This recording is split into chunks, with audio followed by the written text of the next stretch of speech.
Assalamualaikum warahmatullahi wabarakatuh. Kami dari kelompok 5 akan mempresentasikan makalah statistik kami, yaitu tentang skewness dan kurtosis, yang anggota kelompoknya terdiri dari Dian Sisnika, Mutmainah Anissa, Nelma Husni, dan Nisel Gustika. Kemiringan atau skewness. Hasan di dalam bukunya menyatakan kemiringan adalah tingkat ketidaksimetrisan atau kejauhan simetris dari sebuah distribusi. Menurut Soemantri dalam bukunya, ukuran kemiringan adalah suatu ukuran yang dapat digunakan untuk menentukan miring tidaknya suatu kurva distribusi. Sedangkan menurut Herianto dan Hamid di dalam bukunya, ukuran kemiringan adalah ukuran yang menyatakan sebuah model distribusi yang mempunyai kemiringan tertentu. Ukuran kemiringan data terbagi atas 3 bagian, yaitu 1. Kemiringan data ke arah kiri atau ekornya condong kiri atau negatif, di mana nilai modus lebih dari nilai mean.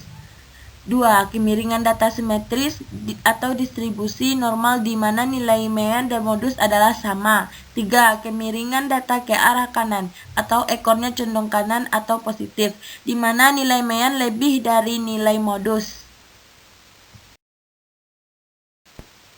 Di bawah ini dapat dilihat gambar kurva pada distribusi data yang simetris, mean, median, dan modus bernilai sama. Gambar pertama, kurva simetris. Gambar kedua, kurva condong positif. Dan gambar ketiga, kurva condong negatif. Skewness dapat dihitung dengan menggunakan rumus korelasi McPherson, yaitu rumusnya koefisien kecondongan sama dengan nilai rata-rata hitung dikurang modus dibagi standar deviasi, atau koefisien kecondongan sama dengan 3 dikali dalam kurung nilai rata-rata hitung dikurang median dibagi standar deviasi. Contoh soalnya, ada suatu data tentang 20 harga saham pilihan diketahui median sama dengan 497,17, kemudian modus sama dengan 504,7, kemudian standar deviasi sama dengan 144,7, dan nilai rata-rata hitung sama dengan 490,7. Hitunglah koefisien kecondongannya. Jawab dengan menggunakan koefisien kecondongan sama dengan nilai rata-rata hitung dikurang modus dibagi standar deviasi sama dengan 490,7 dikurang 504,7 dibagi 144,7 sama dengan min 0,10, atau dengan menggunakan rumus koefisien kecondongan sama dengan 3 dikali dalam kurung nilai rata-rata hitung dikurang median dibagi standar deviasi sama dengan 3 dikali dalam kurung 490,7 dikurang 497,17 dibagi 144,7 sama dengan min 0,13. Jadi dapat kita simpulkan dari kedua nilai skewness di atas dapat menunjukkan bahwa kurva negatif dikarenakan ada nilai yang sangat kecil atau rendah sehingga sangat menunjukkan rata-rata hitungnya. Keruncingan atau kurtosis. Keruncingan atau kurtosis adalah tingkat kepuncakan dari sebuah distribusi yang biasanya diambil secara relatif terhadap satu distribusi normal. Itu di dalam buku Hasan. Menurut Soemantri dalam bukunya, kurtosis merupakan tingkat menggunungnya suatu distribusi yang umumnya dibandingkan dengan distribusi normal. Sedangkan menurut Herianto dan Hamid di dalam bukunya, kurtosis adalah derajat kepuncakan dari sebuah distribusi yang biasanya diambil relatif terhadap distribusi normal. Berdasarkan keruncingan terbagi atas 1. Leptokurtik merupakan distribusi yang memiliki puncak relatif tinggi, nilai keruncingan besar dari 3, sangat runcing. 2. Platikurtik merupakan distribusi yang memiliki puncak hampir mendatar atau nilai keruncingan kecil dari 3 keruncingan sedang. 3. Mesokuartik merupakan distribusi yang memiliki puncak sedang dan tidak mendatar atau normal, nilai keruncingan sama dengan 3 kurva datar. Rumusnya, untuk mengetahui keruncingan suatu distribusi, ukuran yang sering digunakan adalah koefisien kurtosis persentil. Koefisien keruncingan atau koefisien kurtosis dilambangkan dengan alfa 4. Koefisien ini nantinya akan menunjukkan apakah kurva itu bersifat normal, runcing, atau datar. 1. Untuk mencari data tunggal atau data tidak berkelompok dengan menggunakan rumus, yaitu koefisien kurtosis sama dengan 1 per jumlah data. Jumlah dikali nilai data dikurang nilai rata-rata hitung data dibagi standar deviasi pangkat 4. Contoh soal, tentukan kurtosis atau keruncingan dari data 2, 3, 6, 8, 11. Jawab, nilai rata-rata hitung data sama dengan 6. Standar deviasi sama dengan 3,67.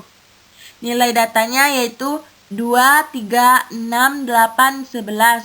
Selanjutnya, nilai data dikurang nilai rata-rata hitung data yaitu min 4, min 3, 0, 2, 5. Selanjutnya, nilai data dikurang nilai rata-rata hitung data pangkat 4 sama dengan yaitu 256, 81, 0, 16, 625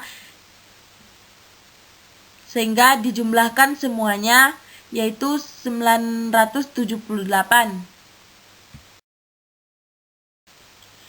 Selanjutnya dengan menggunakan rumusnya, koefisien kurtosis sama dengan 1 per jumlah data, jumlah dikali nilai data dikurang nilai rata-rata hitung data pangkat 4, per standar deviasi pangkat 4, sama dengan 1 per 5 dikali 978 per 3,67 pangkat 4, sama dengan 195,6 per 181,4 sama dengan 1,08.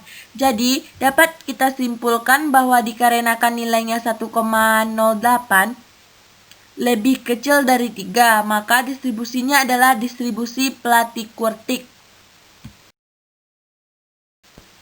Berdasarkan keruncingan terbagi atas 1, leptokuartik merupakan distribusi yang memiliki puncak relatif tinggi, nilai keruncingan besar dari 3, sangat runcing. 2. Platikuartik merupakan distribusi yang memiliki puncak hampir mendatar atau nilai keruncingan kecil dari 3, keruncingan sedang. 3. Mesokuartik. Contoh soal, berikut adalah 20 frekuensi saham pilihan BEJ Maret 2003. Hitunglah keruncingannya.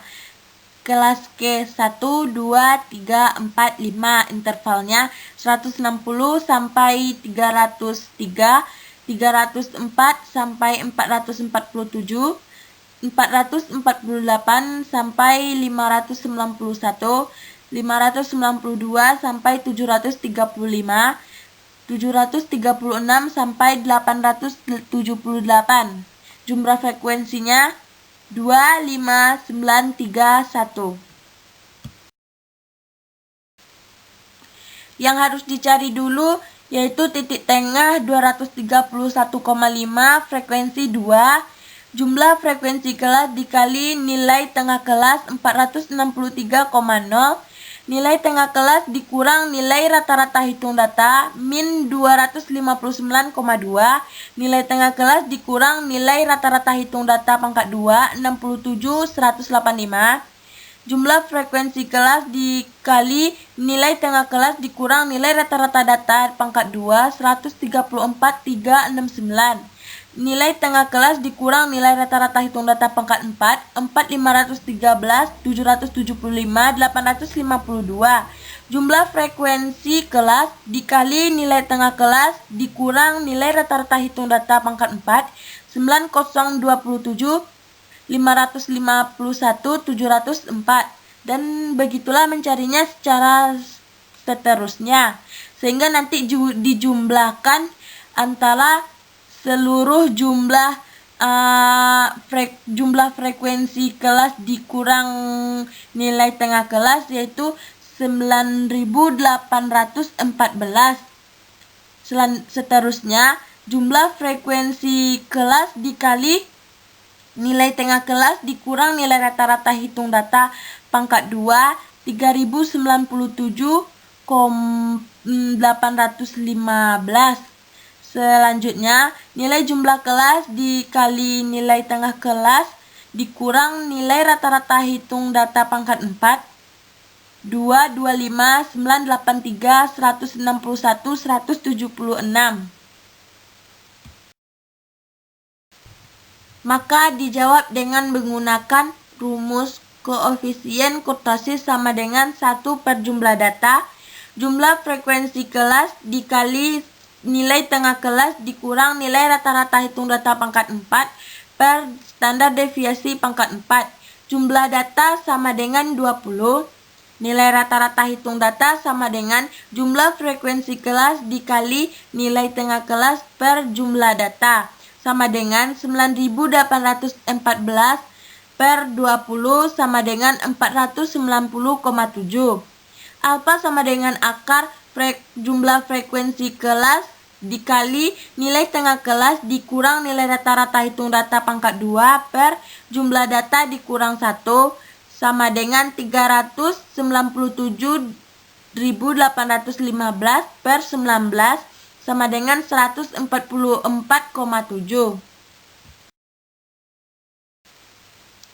Selanjutnya koefisien kurtosisnya. Koefisien kurtosis sama dengan 1 per jumlah data, jumlah frekuensi kelas dikali nilai tengah kelas dikurang nilai rata-rata hitung data pangkat 4 per standar deviasi pangkat 4, sama dengan 1 per 20, 225, 983, 161, 176 per 144,7 pangkat 4 sama dengan 2,58. Jadi, koefisien kurtosis kecil dari 3, maka bentuk kurva platy-kurtik, sehingga data terdistribusi agak merata, di mana puncaknya termasuk rendah. Hal ini menunjukkan tidak adanya frekuensi pada suatu kelas yang ekstrim.